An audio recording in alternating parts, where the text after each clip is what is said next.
de uma outra maneira, não sei como é que vai ser, porque ela estava prevista para 14 de julho de 2020.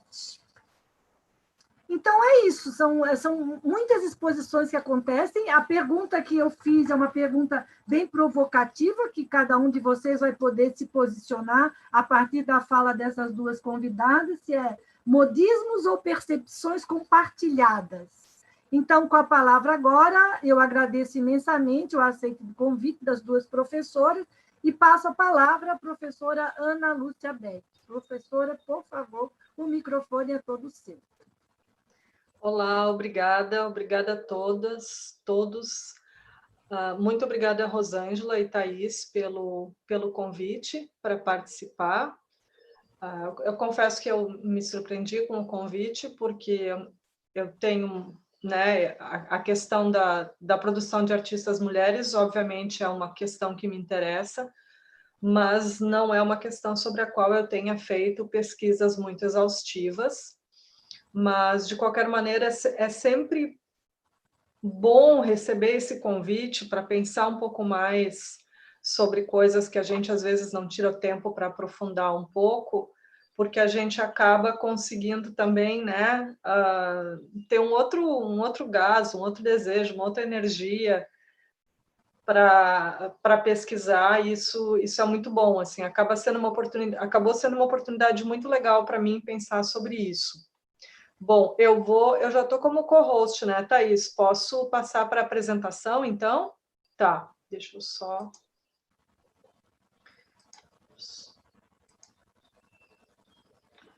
Ok. A única coisa, só um pouquinho, eu perdi completamente vocês, até a janelinha foi embora. Aquela janelinha pequena para eu continuar vendo. Bom, azar. Qualquer coisa, eu paro de vez em quando e vocês me dão um toque, pode ser? Pode. Tá, joia, obrigada. Bom, então, meu nome é Ana Lúcia, como disse a professora Rosângela, e essa é a apresentação que eu preparei para conversar com vocês hoje à tarde. Vocês têm ali o meu e-mail, minha página na academia, onde eu coloco várias das minhas publicações e apresentações que eu fiz em congresso. Então, vocês podem manter o contato comigo se tiverem esse interesse.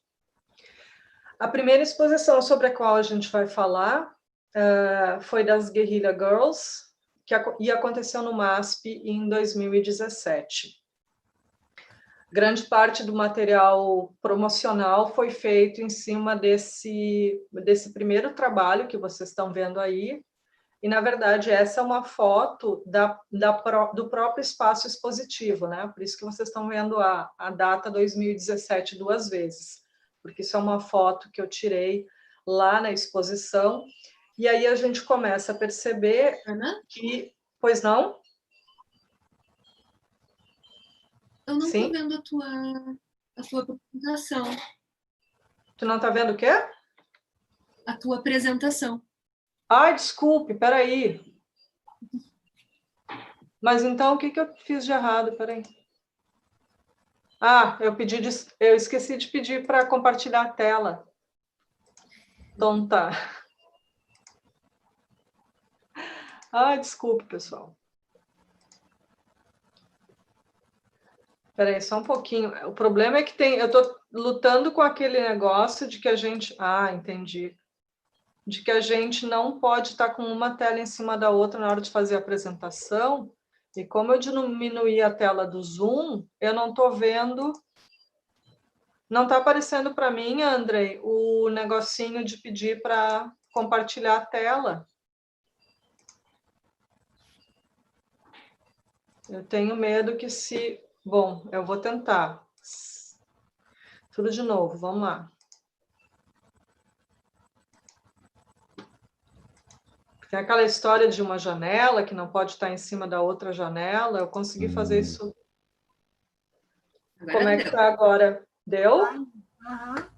Mas a gente está vendo pela metade, Tá, peraí, só um pouquinho. É que eu não pedi. Agora eu vou pedir o modo apresentação. Peraí, gente, eu vou ter que refazer isso aqui, porque ficou tão pequeno para mim que eu não consigo eu mesma acompanhar. Tem que aumentar aqui. Não te preocupa que a gente sabe que a gente está se habituando também. Ai, olha aquelas aulas que eu dei sobre o Diller, que frustração, meu Deus. Eu fiz todos os testes cabíveis para ter certeza que hoje não iria acontecer isso. Agora deu certo. Agora deu certo? Sim. Ah, tá. Agora entrou para mim também. Graças a Deus, então, ok? Respira fundo. Então, vou começar de novo. Ó, viu? Esse que é o inferno do negócio. Não era para acontecer isso. Vocês estão vendo de... Ó, não era para acontecer isso. Esse que é o problema. Espera aí, gente. Como é que deu certo no outro dia? Agora me encasquetei.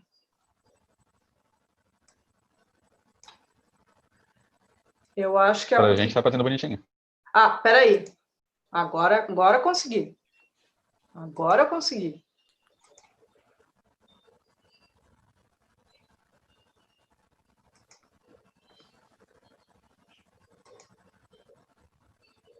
Agora eu consegui, gente.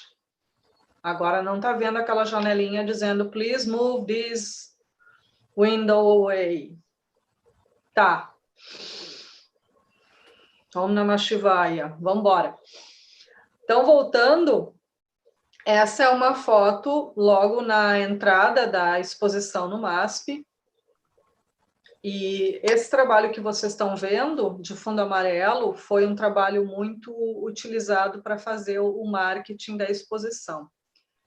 E aí a gente percebe, já que nessa foto, né, que o MASP tomou digamos assim, teve um projeto expositivo dialogando com um projeto curatorial, que o projeto expositivo conversa muito com as obras, né? Então, aqui a gente já tem algo que chama atenção, que é esse contraste bem grande de duas cores primárias extremamente saturadas, né? Então, a parte das paredes do museu estavam pintadas em vermelho, e com isso chamava muito atenção o trabalho das Guerrilla Girls. Eu vou voltar a esse trabalho depois, então por isso que eu não vou comentar ele mais agora.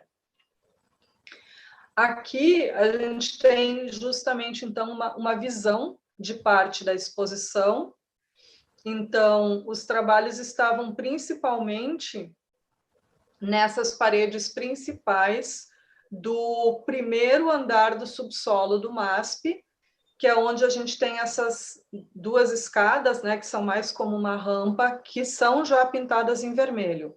Então, vocês estão vendo lá atrás, no fundo, os trabalhos das Guerrilla Girls. A curadoria dessa exposição foi do Adriano Pedrosi, que é o diretor artístico do MASP, e da Camila Bechelani, que é a curadora assistente. E na exposição eles mostraram 116 trabalhos do grupo, incluindo 2 novos cartazes brasileiros, baseados nas obras mais conhecidas.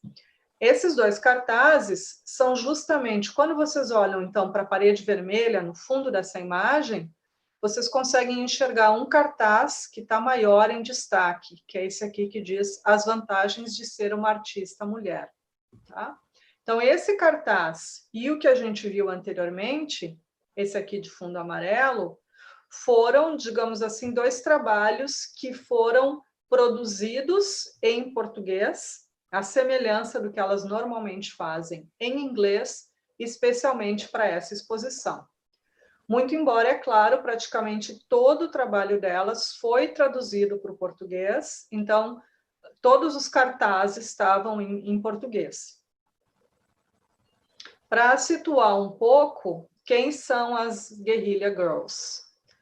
Na verdade, ninguém sabe ao certo quem elas são.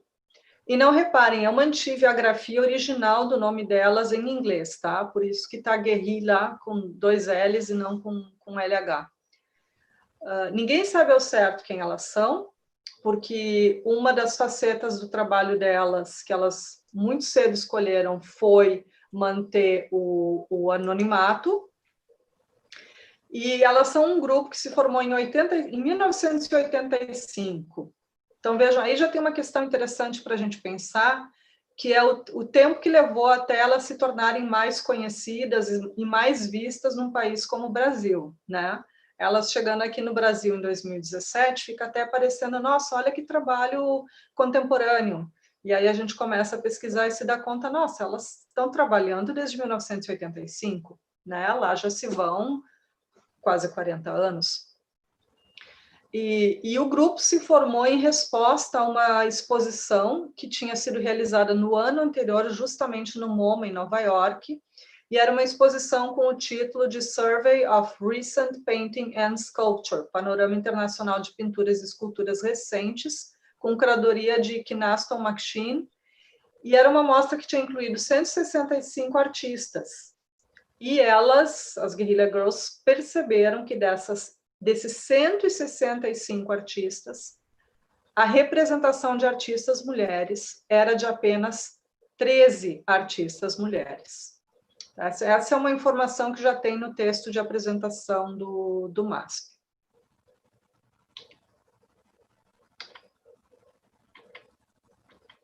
Espera só um pouquinho, gente, deu uma travadinha aqui. Tá aparecendo para vocês de novo ali o Please Move This Window Away, Andrei? Na verdade, agora eu acho que a imagem está custando para... Vai baixar.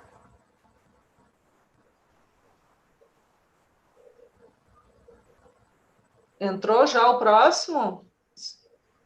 Mais ou menos, um pedaço. Quase deu. Não, então, talvez... Bom, se encrencar muito, gente, eu abro o PDF, então. Bom, e essa primeira... De certa maneira, eu diria que essa primeira... Essa motivação delas para abrir, para formar o grupo, se relaciona muito a algo que elas dizem em um outro trabalho, que é Being angry is a great place to start. Sentir raiva, estar com raiva é um bom ponto de partida.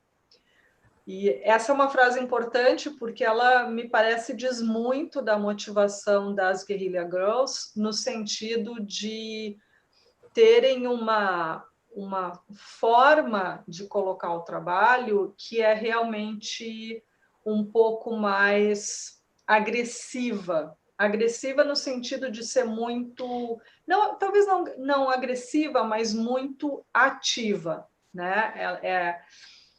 O trabalho delas, embora isso seja uma questão que a exposição no MASP não enfatizou, eu achei isso, de certa maneira, uma perda para nós que estudamos artes. O MASP não enfatizou um dos aspectos principais da atuação e do trabalho das Guerrilla Girls, que eu vou comentar depois. O MASP acabou dando mais visibilidade aos cartazes.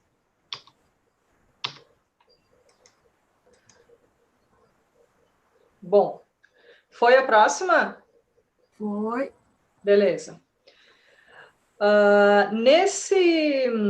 Nesse site que tem ali do MACBA, a gente encontra um trabalho que elas fizeram que se chama Our Story. Está disponível no MACBA, o Museu de Barcelona. E ali elas explicam um pouco o que motivou elas e qual foi a história delas. E elas colocam outras duas frases que também são importantes para a gente situar o que elas fazem e as suas decisões artísticas. Uma delas é que elas se auto-intitulam a consciência do mundo da arte.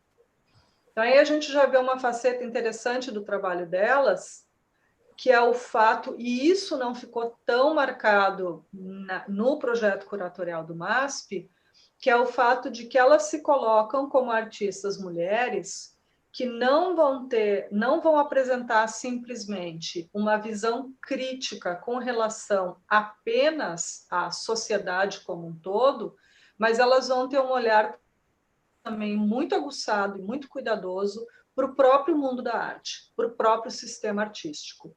Isso é talvez, inclusive, a faceta mais primordial do trabalho delas.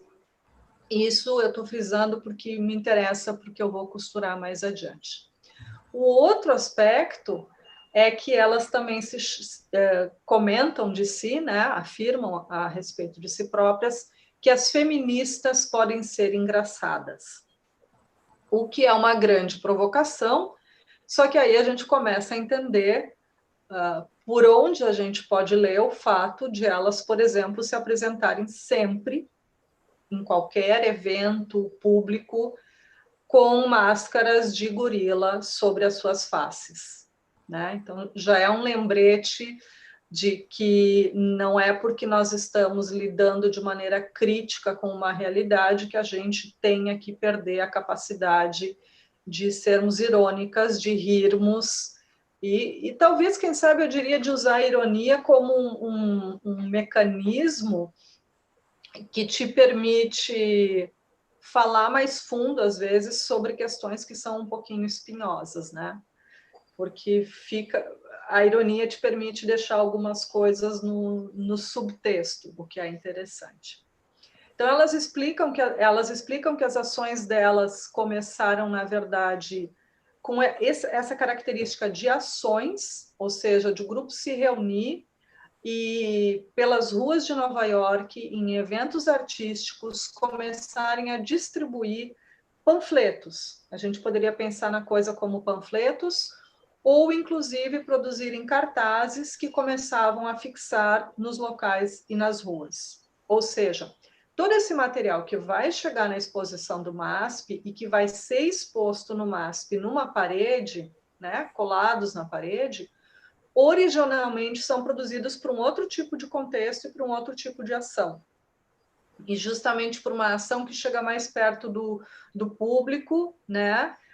Que ou pega o público de forma desatenta em espaços do cotidiano, ou pega o público até num evento de arte no qual elas começam a distribuir panfletos.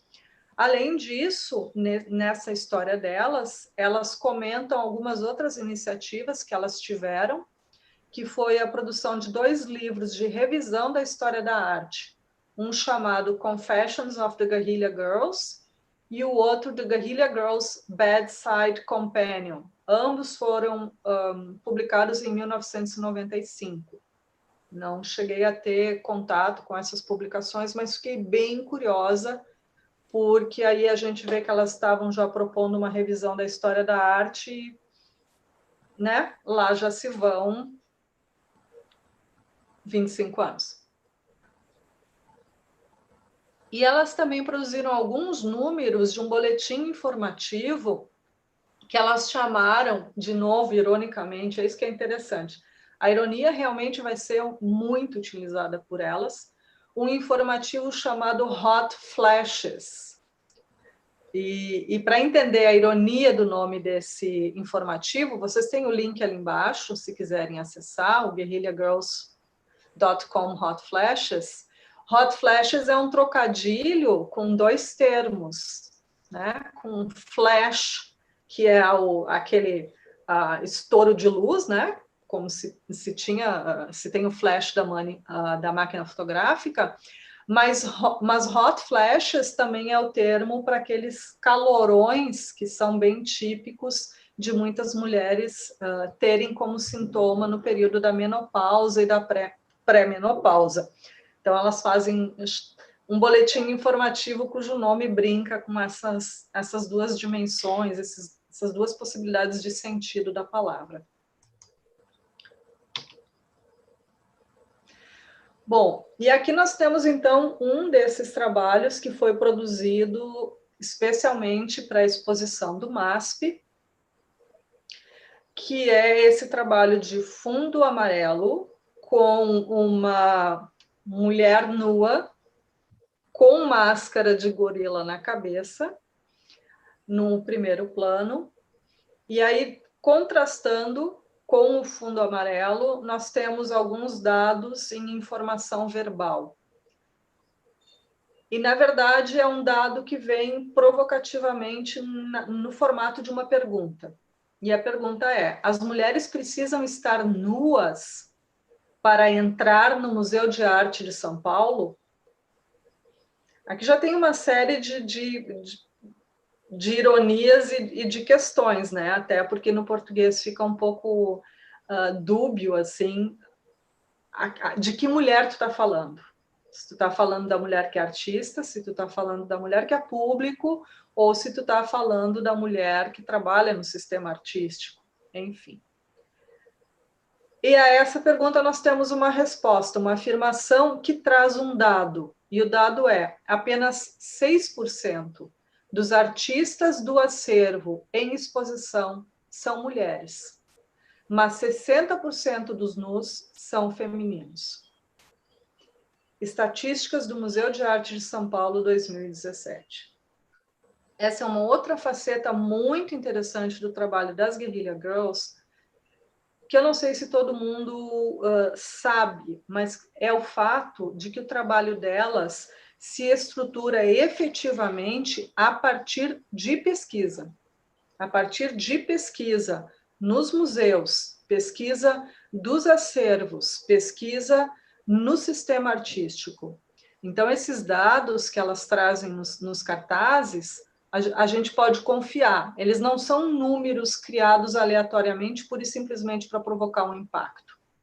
Essa é uma faceta muito importante, que elas estão usando a ironia para trazer dados que são reais, que são fato e que revelam a maneira como artistas mulheres, não como elas operam, mas a maneira como elas são recebidas e absorvidas pelo sistema artístico, confrontando esse dado com o tanto que as mulheres já entraram na arte numa posição passiva, principalmente aí como modelos, né?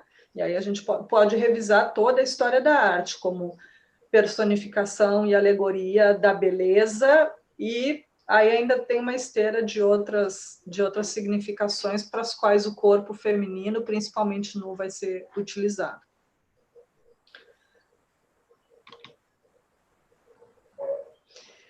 E aí a gente vê, eu coloquei para contrastar, entrou aí, o cartaz original, né? Na versão inglesa, quando elas analisaram o museu,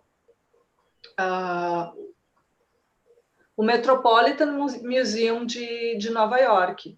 E vejam que aí a gente começa a se dar conta que a coisa se baseia em pesquisa mesmo, os números já mudam. Aqui, elas estão falando que menos de 4% dos artistas da seção de arte moderna são mulheres, mas 76% dos nus artísticos são mulheres. Tanto teria, talvez por isso também o Adriano Pedrosa se sentiu um pouco animado a mostrar esse trabalho no MASP, a gente teria no MASP até uma situação um pouco mais inclusiva para as artistas mulheres, né? O MASP estaria trabalhando com 6% de artistas mulheres dentro do seu acervo, enquanto o Metropolitan estaria apenas numa margem de 4%. E nesse cartaz a gente já vê as duas estratégias que elas utilizaram, uma das quais eu já disse, elas usam muito, que é a ironia, né? E aqui a máscara foi usada em associação a uma representação tradicional do feminino na arte ocidental. Essa é uma outra questão interessante, porque já nesse cartaz, e esse cartaz é muito distinto de outros materiais produzidos por elas, porque elas não costumam colocar muita coisa de imagem relacionada com a história da arte, mas nesse caso elas utilizaram. E para quem não lembra, obviamente elas estão remetendo o Jean-Auguste Dominique Ingres, a grande odalisca, que vai ser uma referência do neoclassicismo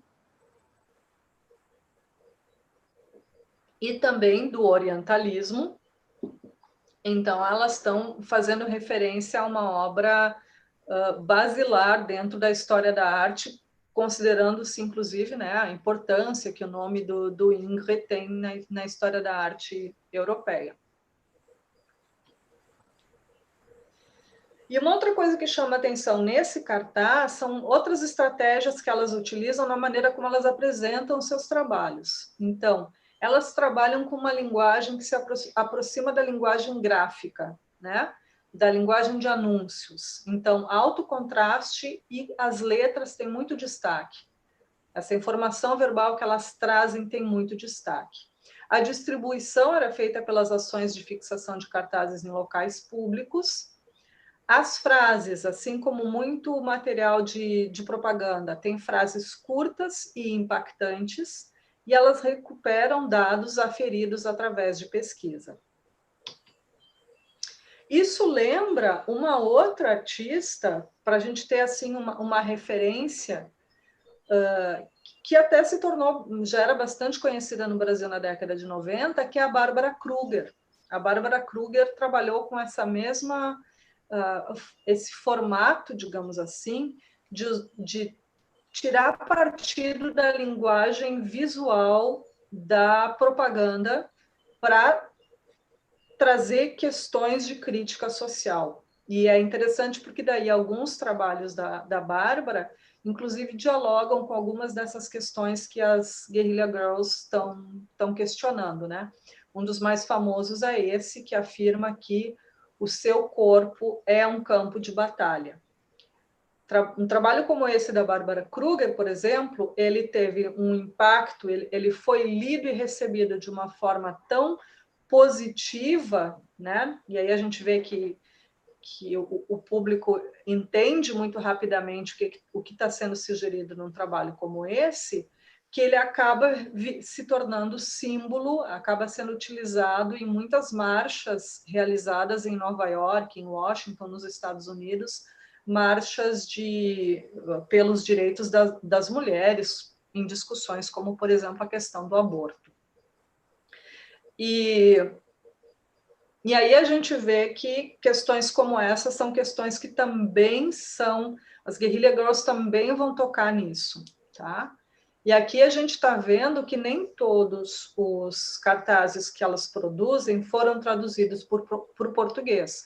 O que o MASP fez, e por isso que eu deixei essa fotografia sem corte, vocês conseguem ver aqui nas laterais que o MASP produziu umas traduções, né, dos cartazes maiores, que tem a arte original e o texto original em inglês, e o MASP colocou do lado, então, essas fichas técnicas com a tradução. E aqui a gente vê o tom provocativo delas, né? As Guerrilla Girls solicitam um retorno aos valores tradicionais do aborto. Aí tu pensa, como assim valor tradicional do aborto? Do que tu está falando? E aí elas vêm com um dado histórico da legislação norte-americana, que é o fato de que até a metade do século XIX, o aborto nos primeiros 5 meses da gravidez era considerado legal. E até mesmo a Igreja Católica não proibia o aborto dentro desses 5 primeiros meses até 1869. Então, isso é muito interessante porque elas trazem muitos dados que lançam uma nova luz a alguns discursos que são hegemônicos e bem comuns na nossa sociedade, como esses discursos baseados em, né, no meu tempo não era assim, porque agora o mundo está virado. E aí elas têm outros trabalhos nessa linha, como esse aqui, né, onde elas afirmam que desculpa, pessoal. Os republicanos... A janelinha do Zoom está em cima, não estou conseguindo ler. Os republicanos defendem o direito das mulheres a terem controle sobre o seu próprio corpo, né? Mas aí a gente vê que a ideia de controle sobre o próprio corpo que elas atribuem aos republicanos é o controle estético, né? O direito de fazer deformações no corpo através enfim, de muitos desses hábitos normativos estéticos, como pintar o cabelo, fazer cirurgia no nariz, fazer... aí elas, né... ai, gente, desculpa, eu bati o olho no inglês. Implante de silicone e por aí vai, né? Elas citam até a tradição chinesa antiquíssima de deformar os pés das mulheres para elas, né, terem um pé pequeno, que era o que era considerado charmoso. Então, elas têm um olhar crítico bem amplo para, de certa maneira, lembrar o público de como em N momentos históricos tu tem controle sobre os corpos e como ele muitas vezes vai passar pela questão estética. Ops. Isso aqui a gente já falou. E aí esse trabalho delas me lembrou uma outra artista que também na década de 80 já estava trabalhando com questões parecidas e usando estratégia parecida no sentido de se valer da maneira como a propaganda opera, que é a Jenny Holzer. Vocês devem já ter ouvido falar dela. Ela também já era muito conhecida no Brasil na década de 90. E a Jenny Holzer também vai trabalhar com essa ideia de produzir obras em cartaz, mas ela ela consegue ir um pouquinho mais longe, inclusive incorporar nos seus trabalhos outdoors, letreiros luminosos, como esse que vocês estão vendo aqui em Times Square, no qual, em 86, né? No qual ela projetou essa frase que é antológica, todo mundo que conhece o trabalho dela lembra dessa frase, que é: proteja-me daquilo que eu desejo.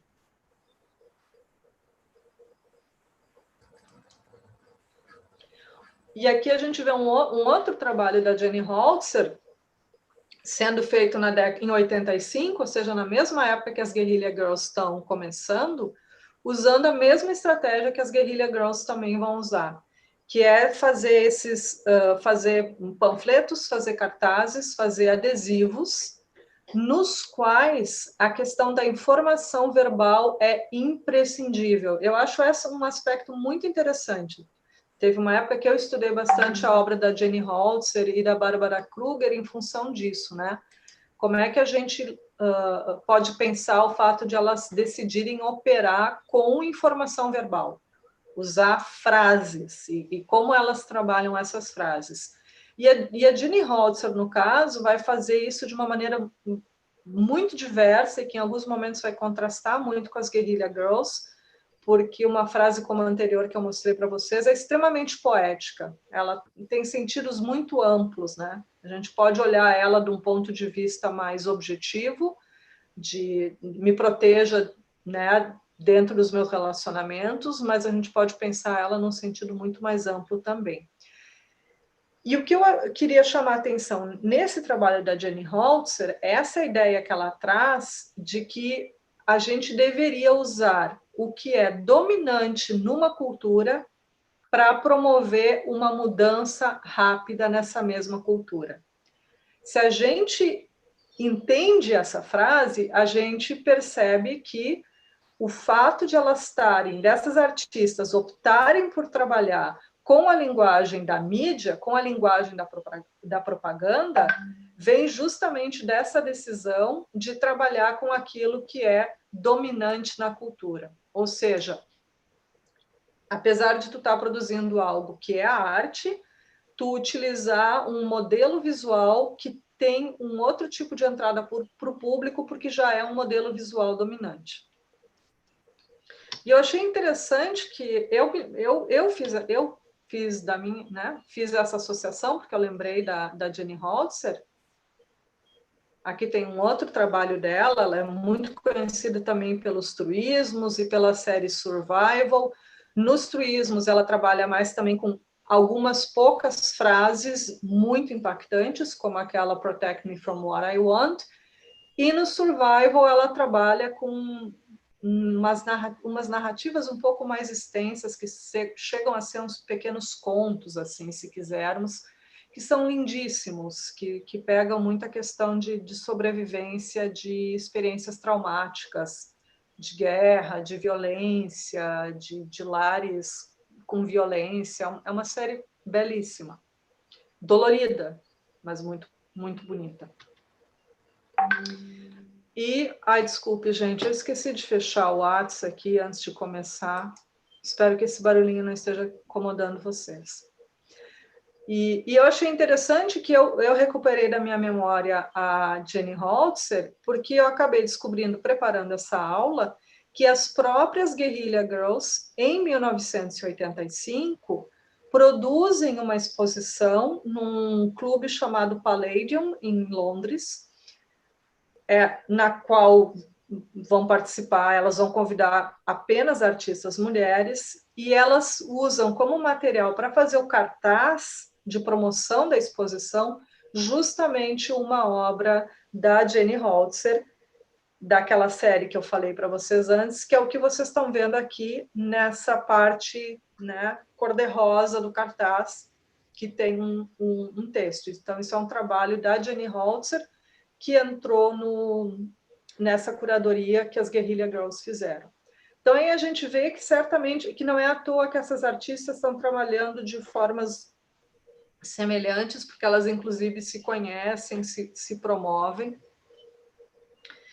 Então, nessa exposição, que tinha uma quantidade bem impressionante de nomes, a gente tinha mulheres como a Louise Bourgeois, a Joyce Kozloff, a Miriam Shapiro, a Cindy Sherman, a Kiki Smith, a própria Jenny Holzer, tá? E é interessante que as próprias Guerrilla Girls colocam uma nota nesse cartaz dizendo as Guerrilla Girls lembram que muitas grandes artistas mulheres não estão nesse show. Então, elas têm essa atitude de elas próprias já pedirem desculpas pelo fato de que elas também não incluíram todo mundo, todas as mulheres, né, que poderiam.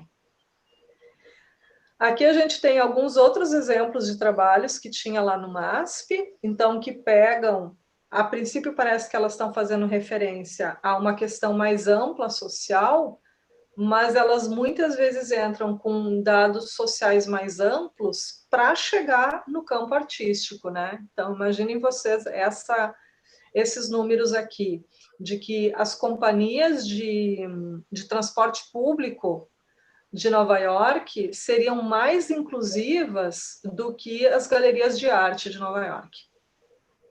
Isso porque, né, se tu olhar os números dos trabalhadores, tu teria aquelas porcentagens ali de mulheres. E essas porcentagens seriam muito maiores do que a porcentagem de mulheres atuando e sendo mostradas nas galerias de arte. Né? Então, por exemplo, entre os motoristas de ônibus, 49,2% seriam mulheres.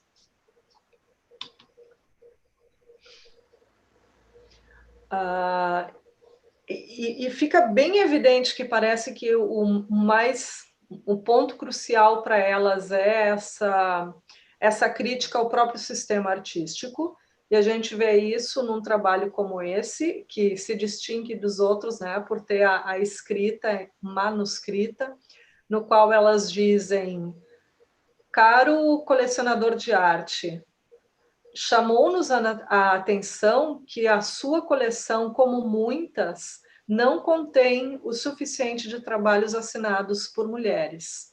Nós sabemos que você se sente muito arrasado por causa disso e nós vamos lhe ajudar a mudar essa situação imediatamente. Todo o nosso amor, Guerrilla Girls.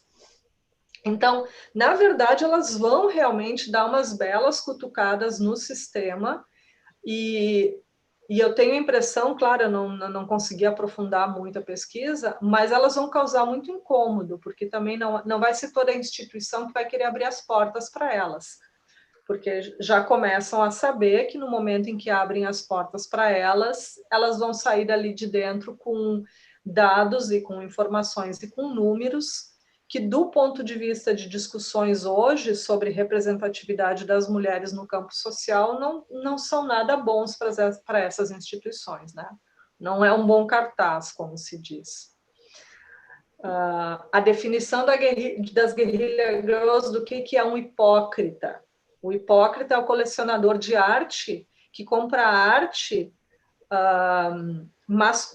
de homens brancos para se beneficiar de causas liberais, mas nunca compra trabalho de arte de mulheres ou de artistas negros, né? Então, é o cara que vai querer se beneficiar por exemplo, isenção de impostos comprando arte.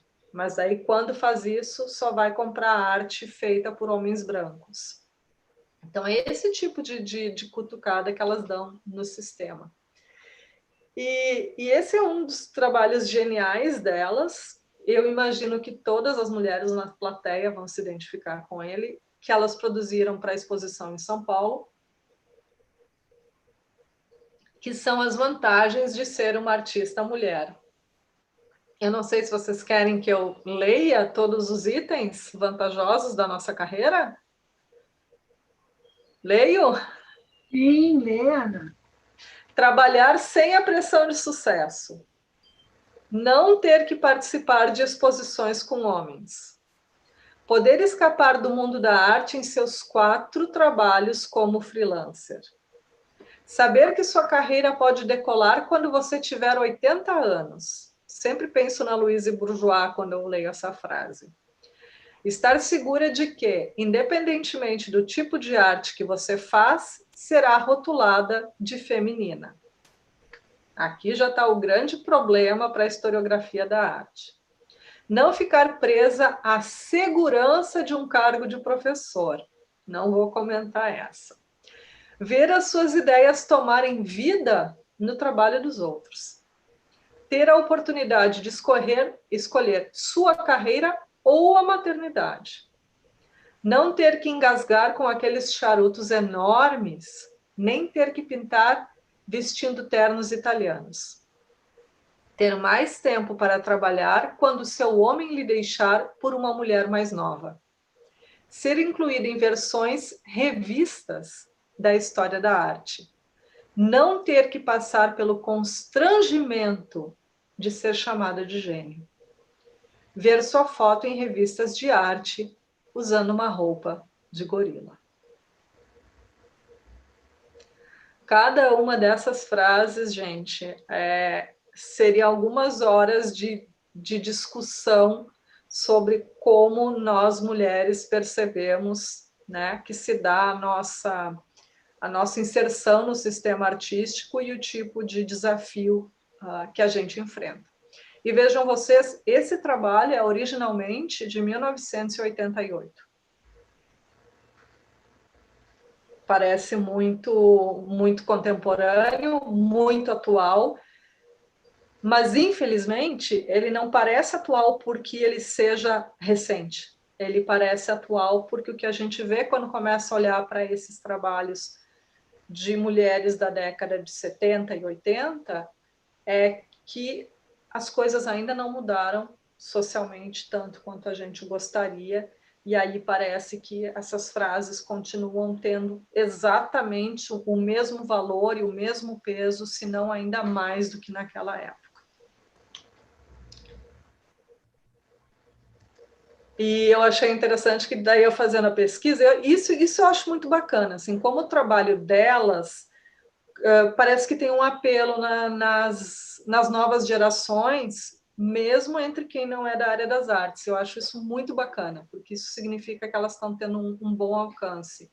Então, teria sido muito legal, assim, se eu tivesse, por exemplo, quando vi a exposição no MASP, conversado com pessoas no público para saber quem elas eram. Mas você sabe, né?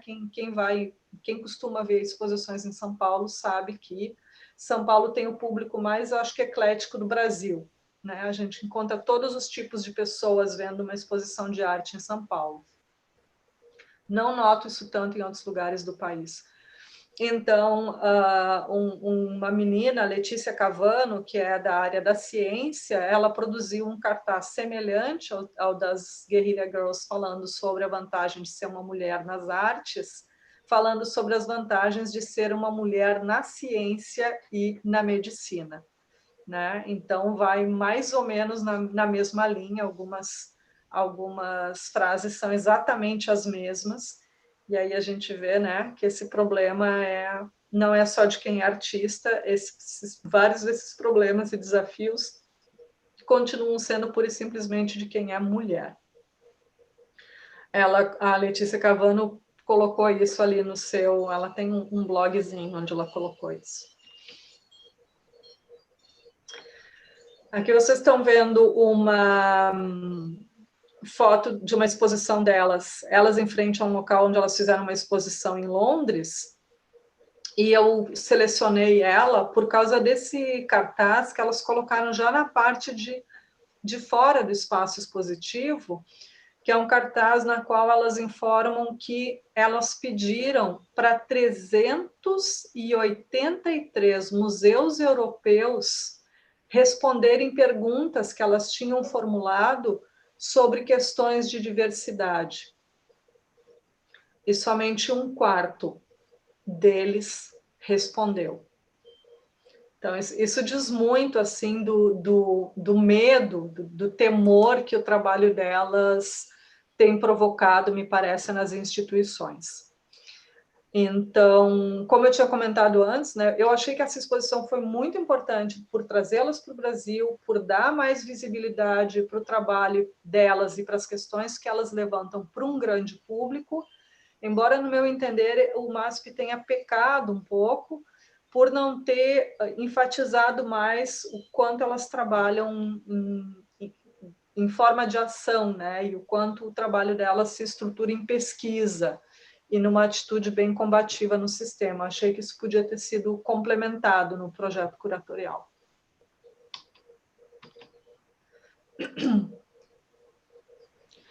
Então, assim, se eu fosse resumir, eu diria que é um trabalho que está muito ligado à denúncia e ativismo, né? Denuncia a discriminação enfrentada por mulheres e outras minorias, porque elas também abraçam muito a questão da negritude, dando visibilidade à falta de visibilidade, à falta de representatividade e à falta de reconhecimento da atuação das mulheres em diferentes circuitos, incluindo o sistema artístico. Então, de certa maneira, o trabalho delas, obviamente, visa promover uma reflexão sobre todas essas questões.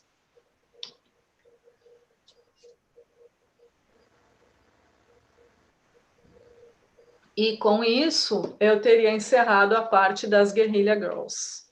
Eu vou entrar, então, apesar do adiantado da hora.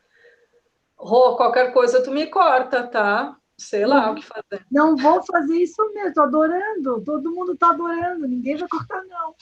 Ah, então tá bom. Então eu vou indo. Qualquer coisa me dá um empurrãozinho para ir mais rápido. Então a gente vai entrar na exposição Mulheres Radicais, Arte Latino-Americana, de 1960 a 1985, que aconteceu na Pinacoteca, em São Paulo, no ano de 2018. Essa exposição teve originalmente no Hammer Museum, em Los Angeles. Vocês têm ali o endereço. E depois ela passou por mais um museu nos Estados Unidos, que eu não me lembro agora de cabeça qual foi, antes de vir para São Paulo. E esse site, gente, do Hammer Museum, eu sugiro que quem se interesse pelo assunto copie ali o endereço, porque isso talvez tenha sido uma das coisas mais positivas que essa exposição produziu para quem trabalha na área e se interessa pelo trabalho de artistas mulheres. O Hammer Museum conseguiu, como parte desse projeto curatorial, manter uma quantidade absurda de informação no seu site. Então, para absolutamente todas as artistas que participaram dessa exposição, para todas, tem verbetes no site com a biografia delas e com a reprodução de pelo menos 2 a 3 trabalhos que foram expostos, com fichas técnicas completas. Então, assim, isso é muito interessante dessa exposição, que ela não somente produziu uma exposição, mas ela produziu, como todo mundo sabe, um catálogo que só ele deveria render algumas boas teses de doutorado pela quantidade de informação e de material.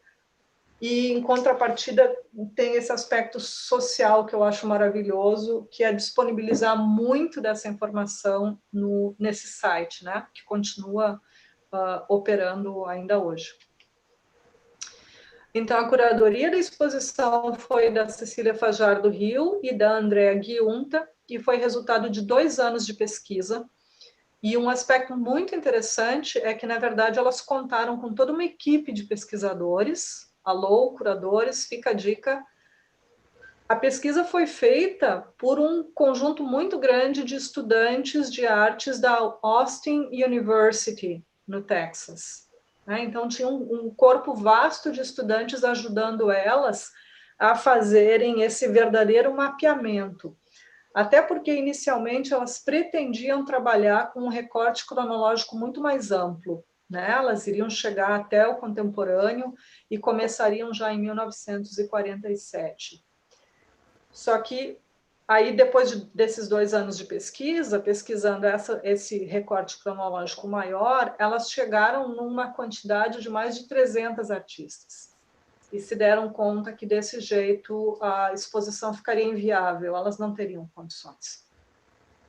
Então, elas acabam reduzindo o recorte curatorial para essa janela entre 1960 e 1985, apresentando, então, 120 artistas latinas, e eu grifei latinas em itálico, porque essa é uma questão interessante.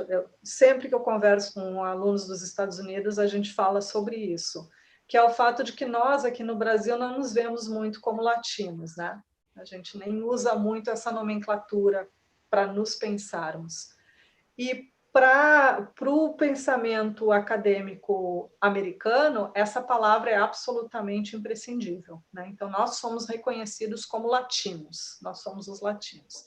Então, são 120 artistas latinas de 15 países das Américas. Esse é um ponto maravilhoso da exposição, ela é uma exposição extremamente representativa.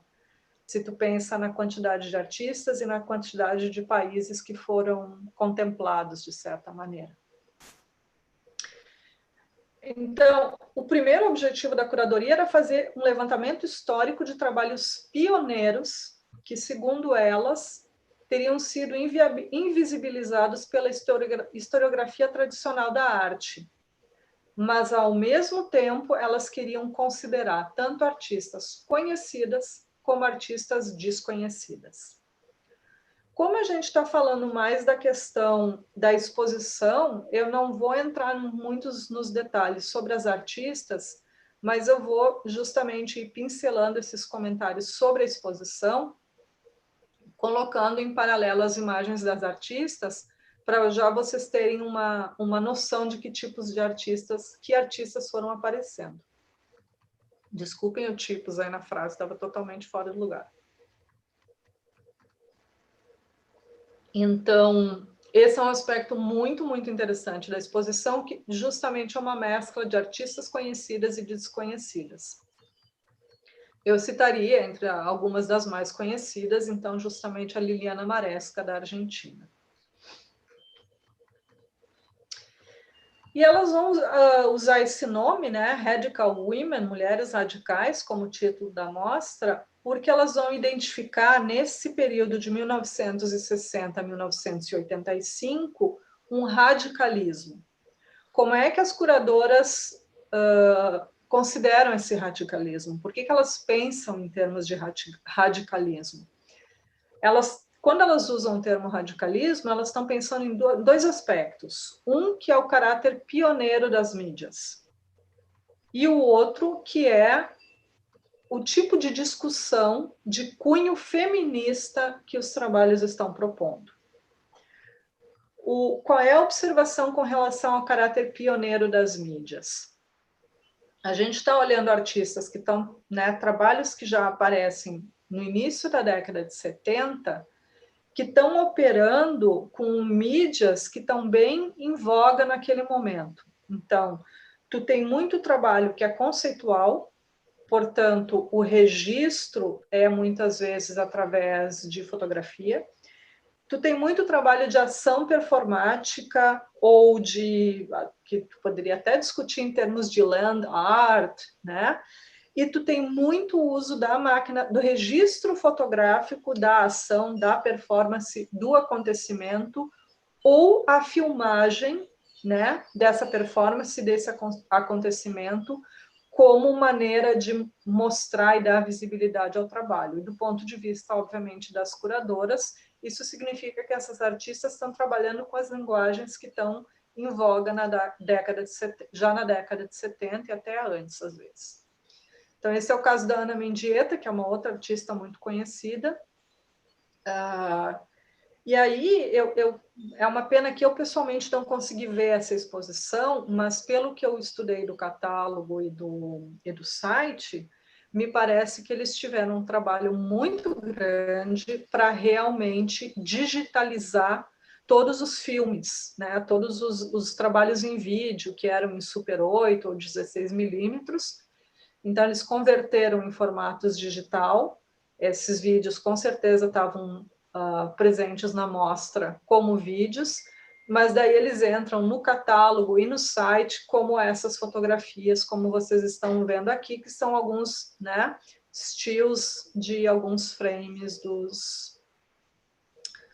dos vídeos, onde a gente começa a ter pelo menos alguma ideia do tipo de elemento que está entrando nos trabalhos dos artistas. E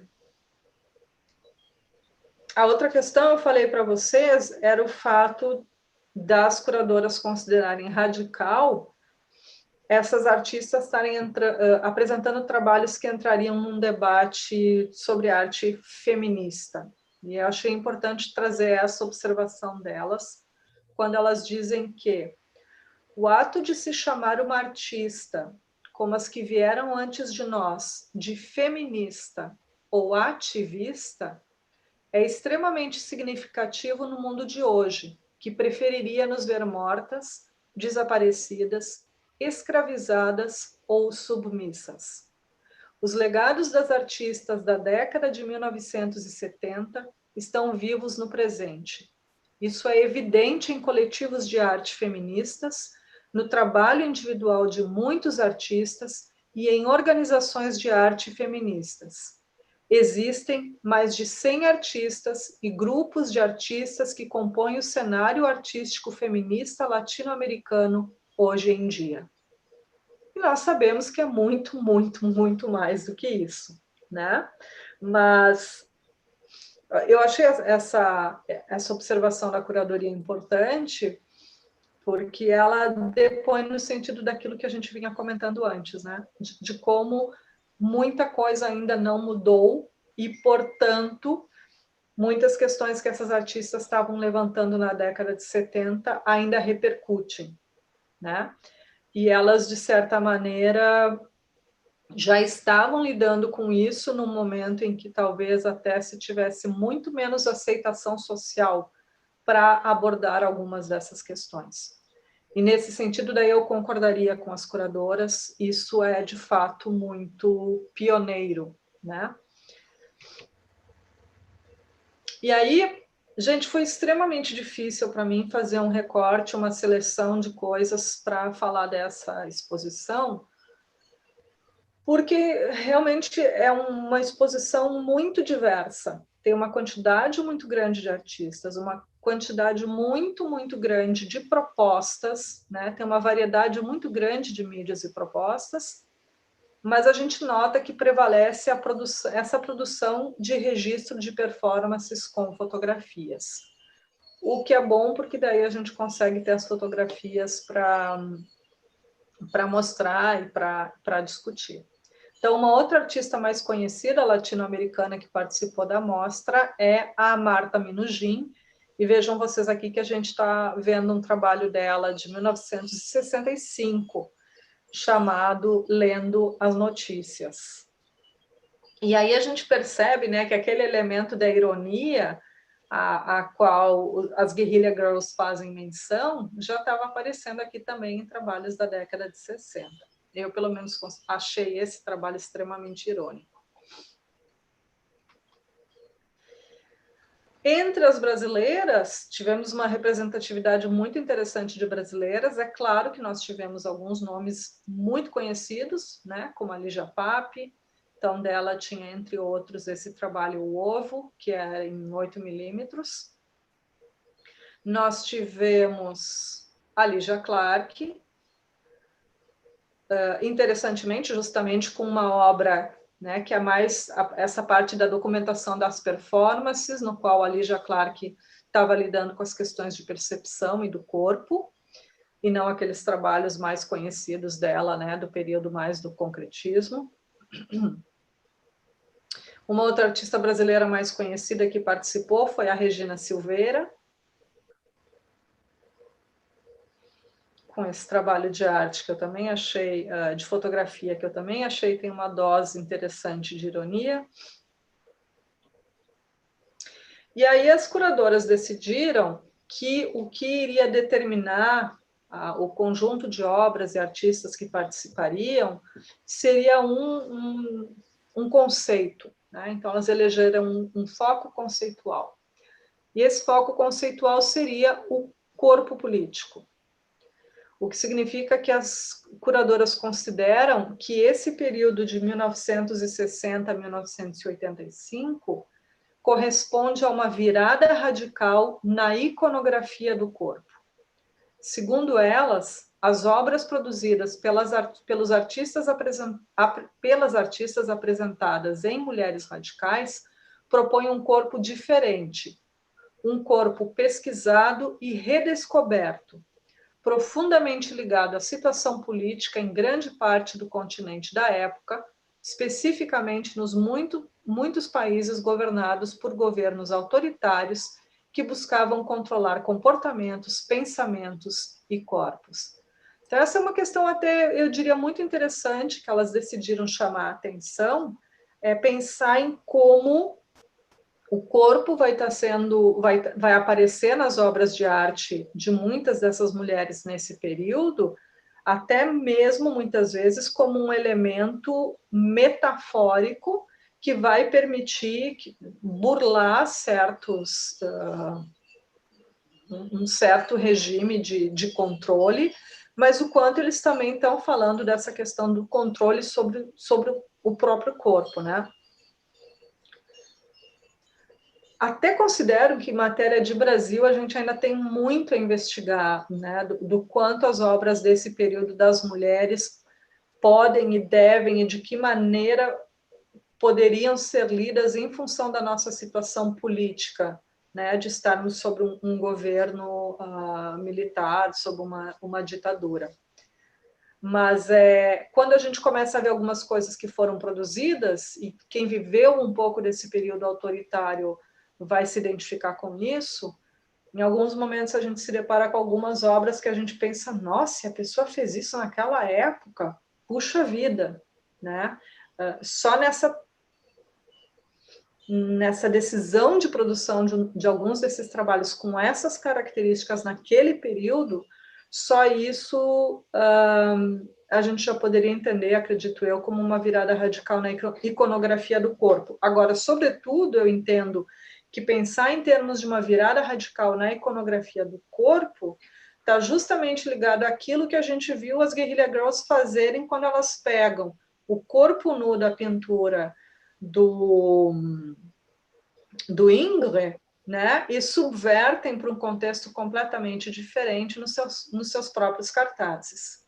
Tá? Ana, a gente pode dar uma apressadinha, porque já se vão 1h15. Tá bem, vamos lá. Então, adiante. Olha, a Rô falou, daí trava. Então, eu vou passar rapidamente algumas outras obras, gente, mais para vocês enxergarem um pouco do que tinha.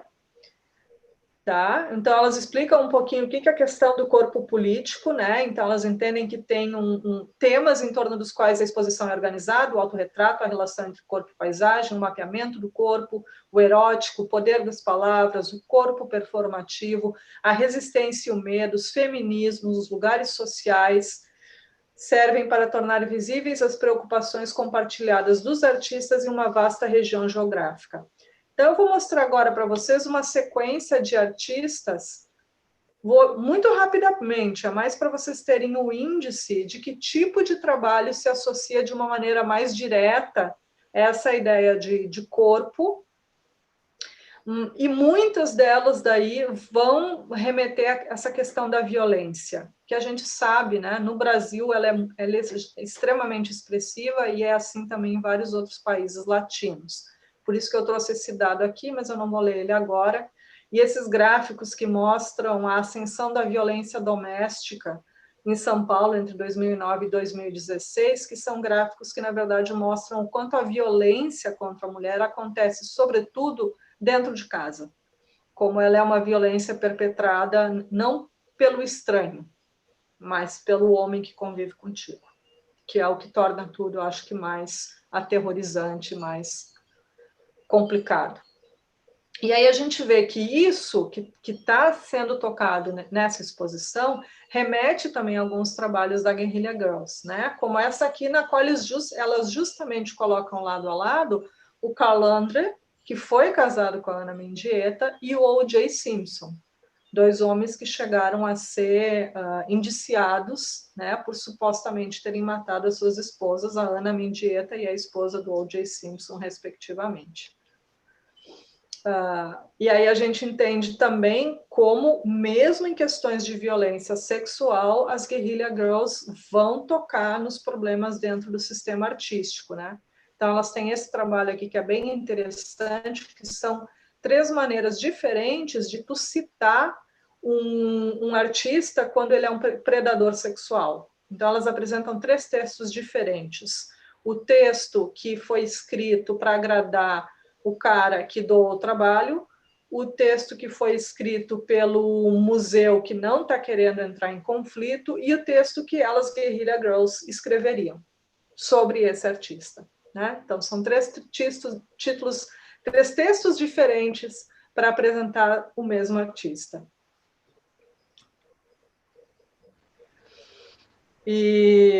Então, eu vou mostrar, claro, elas vão voltar, as curadoras vão voltar a essa questão, né, do panorama político ditatorial na América Latina nesse período, para situar o trabalho de artistas como a Márcia X, como alguns outros trabalhos da Lígia Pape em filme, o Coma-me, como os trabalhos da Leonora de Barros, e os trabalhos de algumas artistas que, para mim, eram menos conhecidas, como é o caso da Mara Álvares,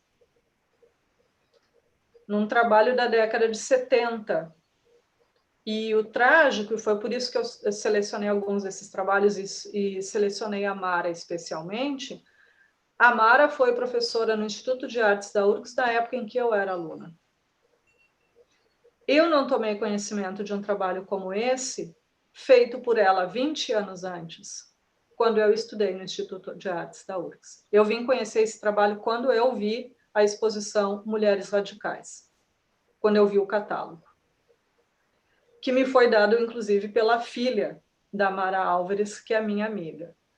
Isso, para mim, foi muito impactante. É por isso que eu quis trazer essa discussão para vocês, porque eu pensei, meu Deus, a minha vida acadêmica e artística poderia ter sido muito diferente se eu, como jovem de 20 e poucos anos, tivesse conhecido um trabalho como esse na época em que eu estava iniciando a minha carreira. Vocês vão entender no final por que eu estou falando disso.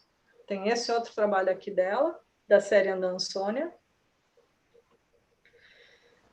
E aí eu vou mostrar alguns trabalhos bem rapidinho só para vocês terem a referência. Então, como tem uma variação de mídias, uma variação de propostas, mas como realmente a questão da presença do feminino na sociedade parece que é uma constante. A Márcia Schwartz, a Katy Horna, a Wanda Pimentel, a Sandra Eleta. Vocês estão vendo que tem muita coisa com fotografia, mas não somente. A Delfina Bernal, a Sara Modiano, e aí a gente vê que nem todos os trabalhos são pura e simplesmente sobre questões do feminino, outras são sobre questões mais amplas, né? Tipo esse, Desaparece uma Cultura. A Silvia Salazar Simpson, e aqui está entrando de novo a ironia. Isso eu acho interessante, como a ironia está sempre presente nos trabalhos feitos por mulheres, principalmente quando elas estão lançando um olhar mais crítico para a questão masculina.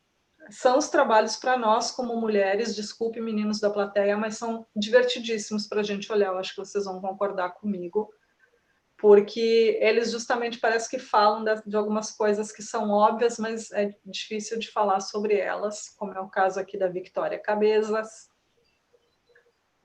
E em outros momentos as obras já têm um tom muito mais poético, eu diria, como é o caso desse trabalho da Rosa Navarro.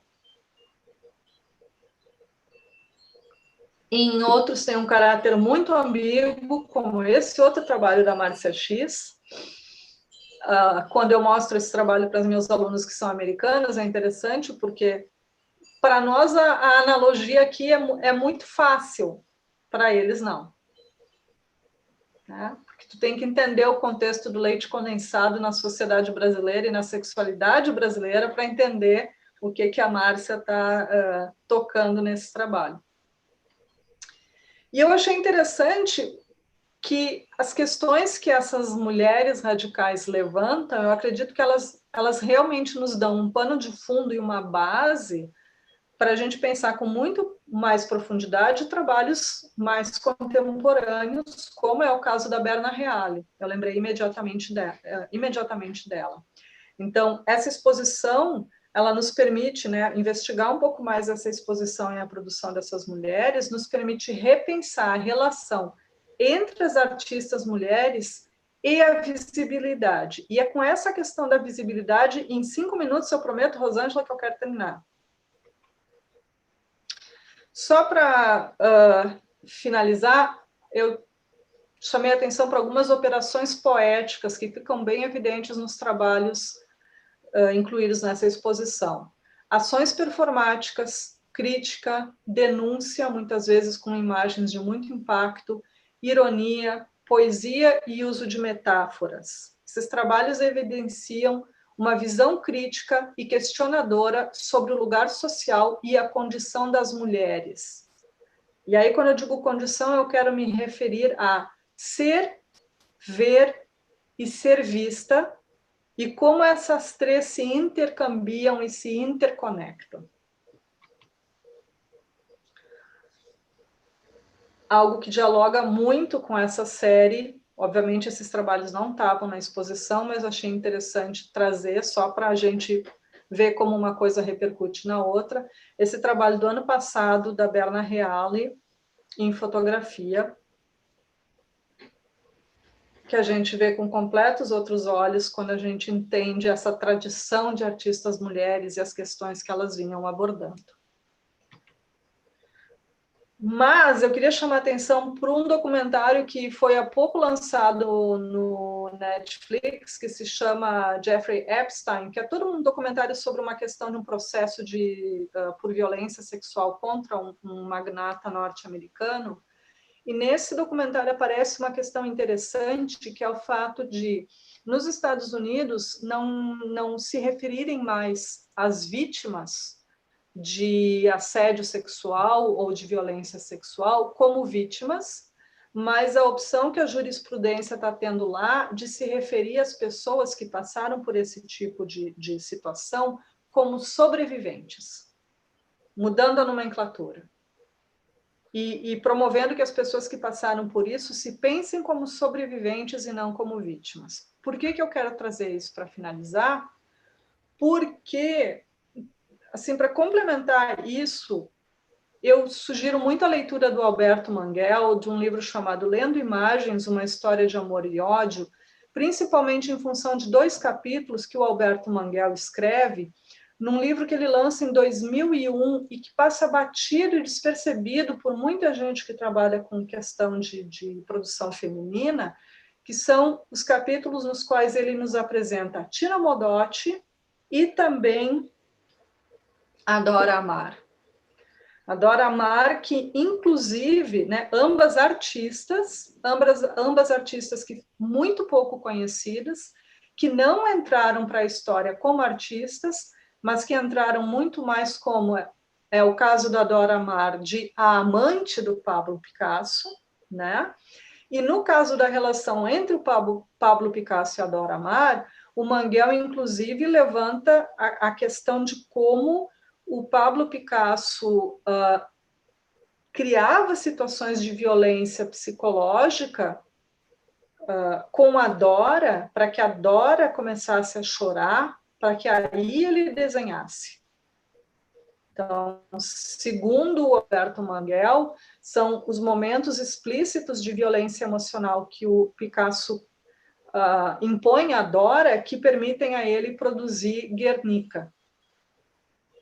E aí, como ele diz, uma obra que aparentemente denuncia a violência nasce de uma violência imposta a uma mulher. Então, como é que eu quero finalizar tudo isso? Porque isso é uma questão que a gente discutiu lá no início da disciplina, né, Rosângela, quando eu ainda estava conseguindo acompanhar. É muito importante, me parece, a gente pensar nessa possibilidade de nos pensarmos e pensarmos a produção feminina muito mais como uma sobrevida do que como um resultado de um processo no qual sejamos vítimas. E, nesse sentido, a gente pode pensar, e é isso que o Alberto Manguel nos permite pensar naqueles 2 capítulos, que a gente sobrevive na autoria das narrativas. Ou, em outras palavras, uma maneira de a gente sobreviver a essas condições adversas é nos entendermos, nos considerarmos, nos respeitarmos enquanto autoras.